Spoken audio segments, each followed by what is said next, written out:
You're up on the auction block. You want to look worth buying, so you stand tall, shoulders back, chin up, flex a little. That's death number 77. They bought the muscle. They didn't buy the man. 2 weeks later, you're 100 feet down a silver mine. And nobody down there gets old. Dex here. I've been somebody's property more lives than I want to count. Most of those lives ended underground or face down in a field. Before we're done, the job that looks like a promotion but puts you in the ground faster, the tiny cut your master actually wants treated, and the one system Rome built that could buy you your own life back if you're smart enough to work it. Let's start at the bottom, because that's exactly where I always ended up. It's a market morning, and you're standing on a raised wooden platform. They've rubbed oil on your skin so it catches the light. There's a board hung around your neck listing what you're supposedly good for. Buyers walk the line, checking teeth, squeezing arms, peering at you like livestock. Because to them, that's exactly what you are. Someone pries your mouth open to check you're healthy. Someone else asks the trader if you've ever tried to run. And you just stand there, silent, while strangers decide the rest of your life. This is where your entire life gets decided. You think the danger is getting bought. It isn't. The danger is how you get bought, which master, which job, which kind of death. Rome didn't look at that block and see people. It saw tools, and it sorted tools by what they were good for. Look like raw strength?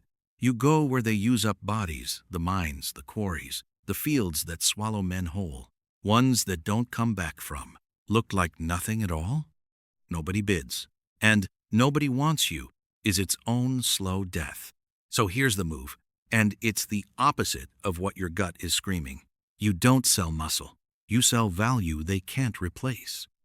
A man who can count coins, copy letters, cook a meal, set a bone, that man stays in the house, out of the pit, out of the sun, alive. I figured that out eventually. Death number 77 figured it out for me. So when they shove you up there, don't flex. Look useful. Look expensive to waste, because useful outlives strong every single time. The strongest body on the block is the first one Rome throws away. Nobody mourns a worn-out tool. They just buy another. Okay, so you sell a skill instead. Simple. Here's where I got clever, and clever got me killed. One life, I could read. I could run numbers in my head. Real, rare, valuable. And I hid it. My logic was, if they don't know what I can do, they can't work me to death doing it. Brilliant. Except a slave with no known skill is just a body with a price. So they used the body. Sunrise to dark, hauling and lifting, day after day. No one asked what was in my head, because I'd made sure no one knew there was anything in it. And the body, it turns out, has a limit. Muscles tear. Backs give out. Lungs fill with stone dust and never quite empty again. I found my limit the hard way. That's death number 78. Killed by my own secret. Here's the tip buried under it, the one that took me lifetimes to learn. Your skill is the only thing standing between you and the labor gang. Hiding it doesn't protect you. It erases you. So flip it. Flip your whole instinct. Show the right value loud. Hide the wrong weakness quiet. Make yourself the one man in that house they'd be stupid to send to the mines. That's the entire game.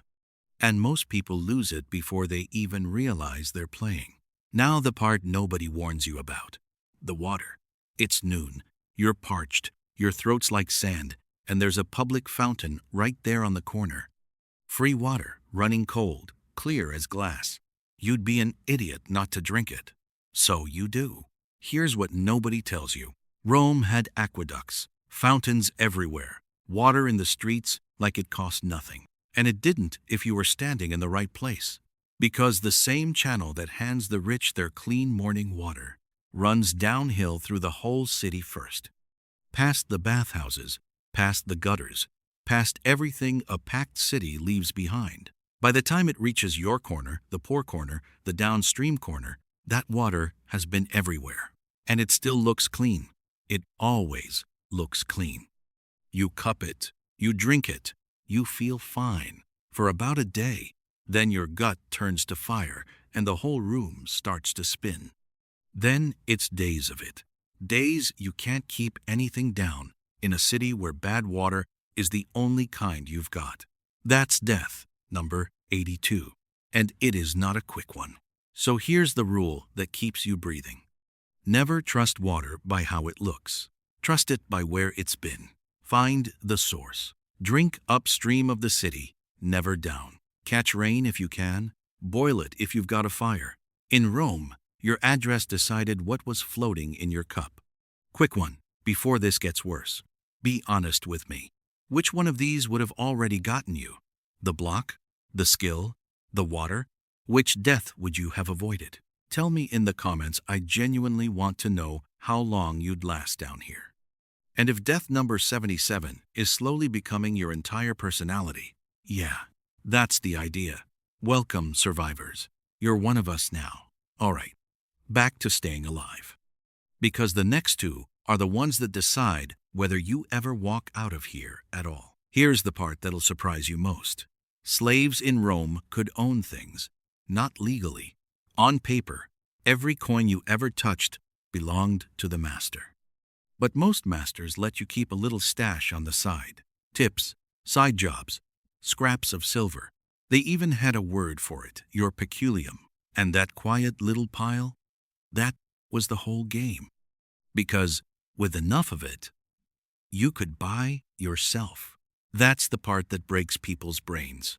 You could save up, hand the money over, and walk out a free man. A Roman citizen. Your children born free. With names, with rights.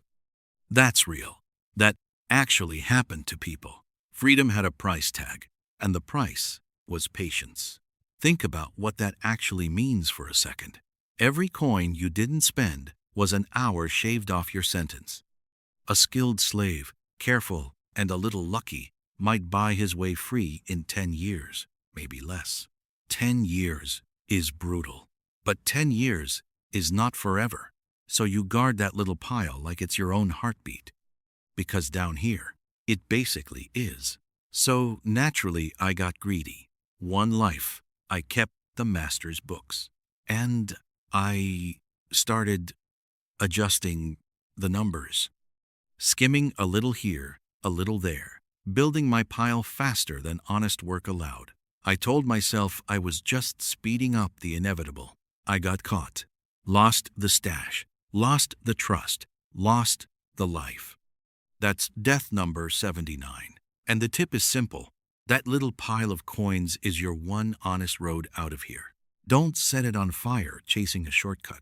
The whole system is rigged against you, but it left exactly one door open on purpose. Take that door. Slowly, quietly, every time. Last big one. And it's the one that still stings. You'd think the real danger in a Roman house is the master. The whip. The work. The orders barked across the courtyard. It's not. It's the guy sleeping on the mat right next to yours. Picture the household. A dozen of you, maybe more, all under one roof, and every single one is fighting for the same scraps. The indoor jobs, the safe jobs, the master's favor. Favor is a fixed amount. For me to rise, someone else has to fall. That's the real cruelty of the place. The system doesn't even have to turn you against each other. It just hands you all one ladder with not enough rungs. And then it sits back and watches. The rest you do to yourselves. One life. I had a friend in there. A real one, I thought. We split food. We covered each other's mistakes. I trusted him. I told him things.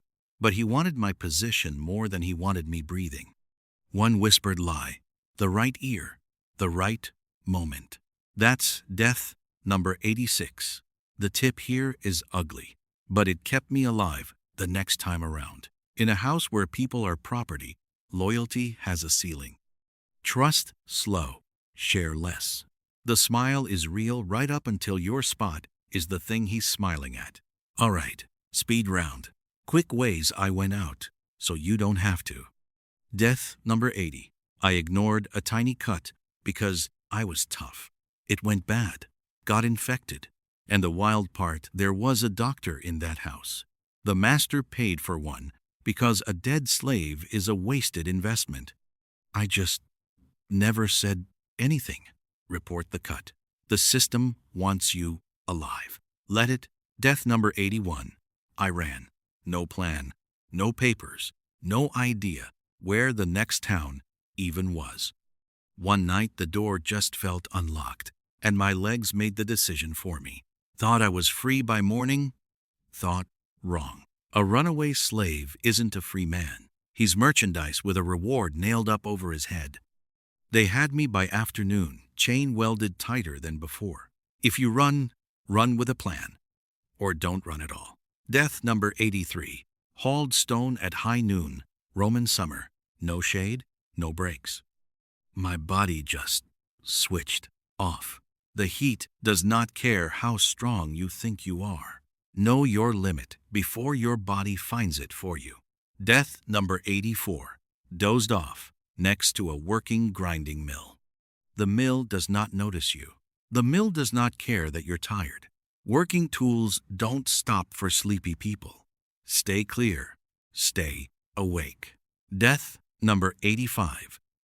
Ate from the very bottom of the food barrel. Bottom of the barrel is where the rot lives, and where you eat from tells you exactly where you rank. Climb to a better spot, or at the very least, eat from the top. That's 10 deaths. 10. In a city that built roads, laws, and aqueducts, and still couldn't stop me from being killed by a rock that grinds wheat. Death number 84. Real dignified. That one. So could you survive as a Roman slave? Honestly, maybe. Because the ones who lasted down here weren't the strongest. They were the ones who showed the right skill, drank from the right place, guarded their coins, and trusted nobody too fast. Survival in Rome was never about breaking the chains. It was about outliving the system long enough to buy your way past it. Quiet, patient, useful, unbreakable in the one place that actually mattered, your own head. That's the whole game right there.